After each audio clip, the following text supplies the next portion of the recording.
My small candle business, SkyeLight, went super viral on TikTok and it has been insane these past few months. Honestly, it took 4 years to be an overnight success, and I'm so excited to share with y'all what it's kind of been like these past few months and also what I learned since going viral. My name is Sky, hence the name SkyeLight, and I sell fragrance products like candles, wax melts, car fresheners, and different things like that. And what's so insane about this is that my business went viral off of a new product, which is the car diffusers. For a long time, I was against bringing in anything new because when I first started my business, bought a whole lot of inventory. It took me forever to sell because I couldn't decide on what exactly I wanted. I was so against bringing in anything new because I was like, I don't ever want to be in that situation again. But it was my friend Sandy, who also owns a candle business, that told me, girl, you should sell these car diffusers. They do really well for me. And I was like, no, I'm good. And I finally did it. Prior to even going viral, I had this period where I was completely burnt out, and I even went to go get a job as a flight attendant where I lasted for 2.5 months before my business took off on social media. But it wasn't even necessarily about the money. I think that people don't really talk about how lonely it is to be self-employed, and I felt like I was going through a little bit of a depression for a little bit, just being by myself for 3.5 years self-employed. So I finally went to flight attendant training. I worked for a month. I met some great, amazing people, and I feel like it kind of gave me the boost I needed to feel confident in my business again. But I made a promise to myself this time that when I come and approach my business again, not as stressful on me. I'm not gonna burn myself out. I'm gonna ask for help, and also I want to show up authentically as myself. I don't want to feel nervous to go on live or anything like that, which in 2020 I wasn't. I don't know what has happened in between the time period of 2021 and 2023, but to even show up kind of just made me nervous, and I just let all that go. So now when I came back into everything, I'm like, I'm gonna start showing my face a little more. I'm gonna start going live like I used to, and it really gave me some more confidence where I feel like people were able to connect with me a little more, and I think that really helped. Another thing I want to talk about is hate comments, and the reason I want to talk about this is because I feel like a lot of people don't put themselves out there because of the possible hate that they're gonna receive. And one of the first things I want to say is people that leave hate comments, it's more about them than it is about you. They're literally miserable. People were commenting on how I look, literally my weight, the hair on my arms, everything. And to be honest, I'm so happy that it happened to the 27-year-old me rather than the 22-year-old me, because the 27-year-old me doesn't give a shit like the 22-year-old me would. Which I was saying that when I was 22, when I first started SkyeLight, I told myself when it's my time to go viral, maybe I was 23. Anyways, it's a message. When it's my time to go viral, I'm gonna be ready for it, right? And I always feel like between 22 and maybe 24, I was trying to go viral all the time. And after that, I just let that go. Honestly, the past 2.5, 3 years for me have been literally just nourishing the community that I have and trying to create a community. I just want to show up, show these products because I literally love them. And honestly, if you've been here, you know that for me, SkyeLight is also about getting me through flight training. So just showing that in the process. But it's very important that you don't let what other people think get to you very much, because it's going to stop you 100%. It's gonna stop you. And honestly, that's kind of how I felt about YouTube for a long time, and I have so many videos ready. But anyways, we're about to go crazy on here. We're about to go super crazy, so make sure you hit that subscribe button, like this video. Okay, anyways, what I wanted to say is don't get too caught up in what you think people are gonna think. And this even goes for the products. Because I sell fragrance products, I know that not everything is gonna have 5-star reviews because fragrance is so subjective. Not everybody is gonna like everything. There's literally someone who bought a snickerdoodle fragrance from me and left 1 star and said, I don't like snickerdoodle.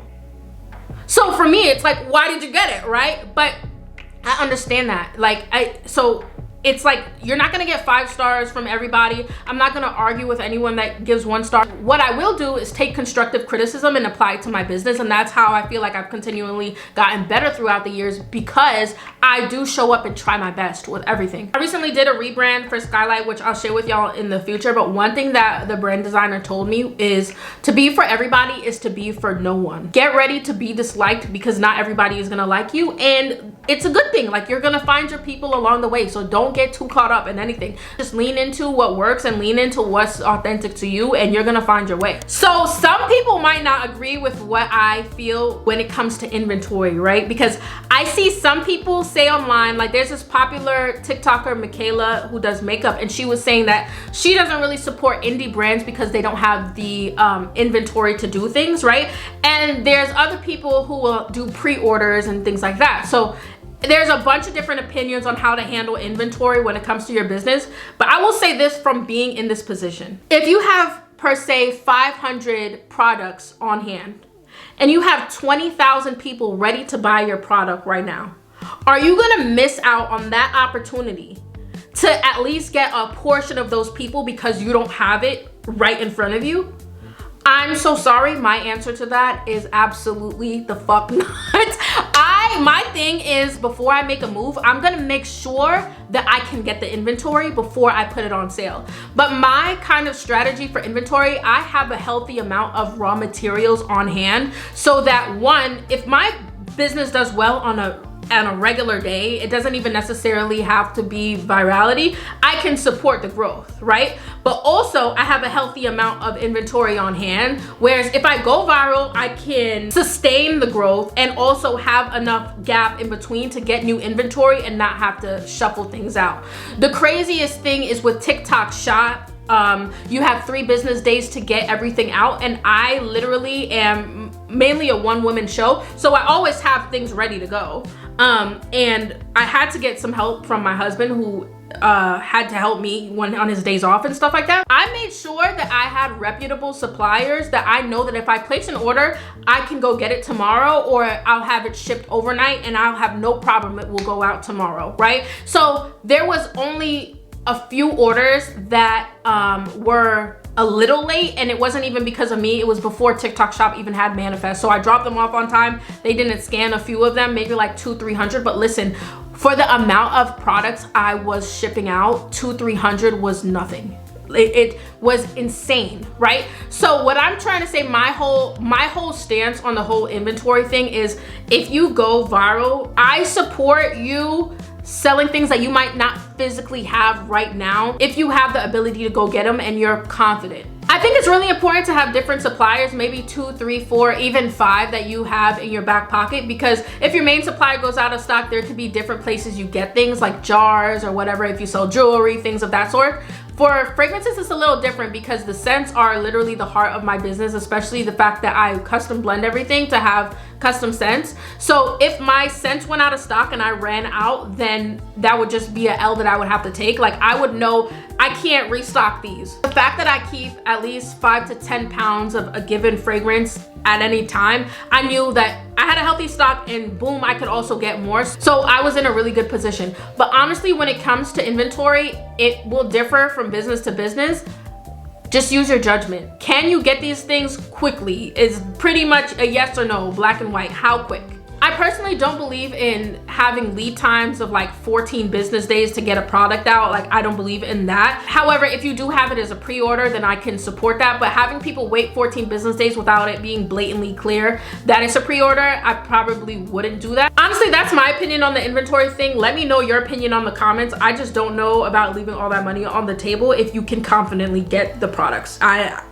Let me know what you think. So I think one of the things that I did really well when I went viral is to continue to build community. I started posting a lot more and also started going live a lot on TikTok. And I'll talk about the other platforms in a second, but like literally that's another conversation. But girl, so started going live more on TikTok. I started asking for feedback in my videos when I was on live. If I saw someone I noticed, or like I was just packing orders, I'd make sure I'd pack some orders from people on the live, doing live giveaways. I went through an entire rebrand. So I decided not to shut down my entire website, and instead I hired a graphic designer. She redesigned everything for me, and I'm still working on putting the new candles and stuff up, which I don't know, by the time you see this video, you might see some, or like I'll be working on it. But I got all of the ideas for the new fragrances that I'm bringing into the shop directly from comments and feedback and just my community of people that I've built, and I just built my community from going live. Even my Instagram following,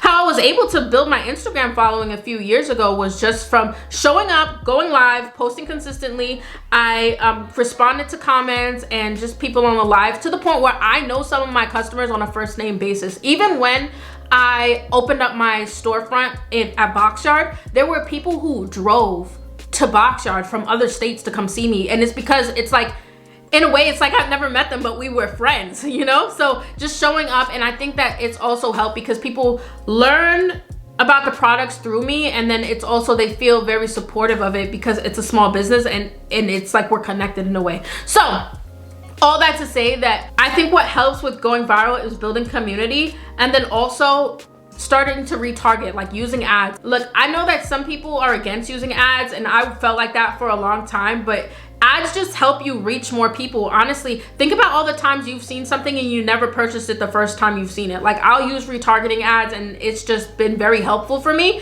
and it's helped me drive more conversions than I would have saw if I didn't do them. So building community and showing up, and then retargeting through ads, it keeps it in front of people, and I think that's how I've been able to sell a lot more items too. I don't think it would be right if I didn't talk about one of the major cons of going viral for me, which was balancing everything, because I'm gonna be honest, honey, nothing was balanced. I totally neglected my Instagram, which has been my main marketing platform for years.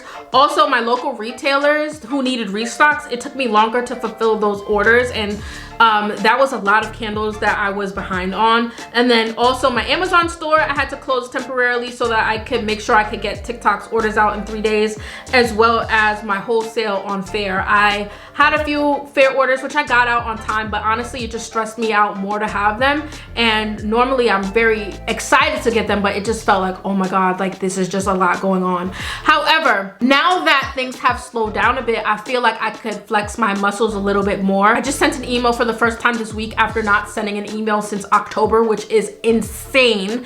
I also want to build my email list a little bit more, and just different things like that. One thing that going viral has taught me is that I need to think about ways that I can be a little bit more hands-off, because the business does depend way too much on me physically being present. And I'm just thinking more about when I get my pilot's license and I'm ready to, you know, not spend as much time in here, how can the business survive without me? And I've just been thinking more about that. One of the main things that going viral has taught me, that honestly has been like a light bulb moment for me, is that I have amazing products and people love them. They just don't know that it exists. Like, they don't know that SkyeLight exists, and now it's my job to show them, right? For a long time, I don't know if it's imposter syndrome or what, but I was feeling like, I feel like I should sell more stuff, or like, I don't know if I'm just not doing a good job, or if it's me or the business, like, or is it the products or what? But having so many people be able to purchase the products and love them shows me that it's not the product, it's just that people don't know it exists, and now it's my job to put myself out there more. But I have realized through all of this that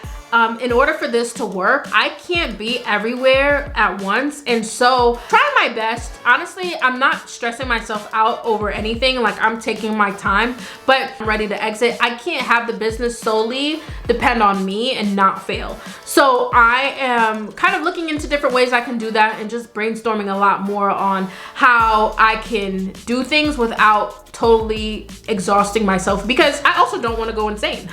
So honestly, that's pretty much what it's been like since going viral. I'm sure there's a few more things that I missed, and I'll fill y'all in as it goes. I have so many different video ideas just in the future in general, because this is not gonna be just about my flight training or just about business.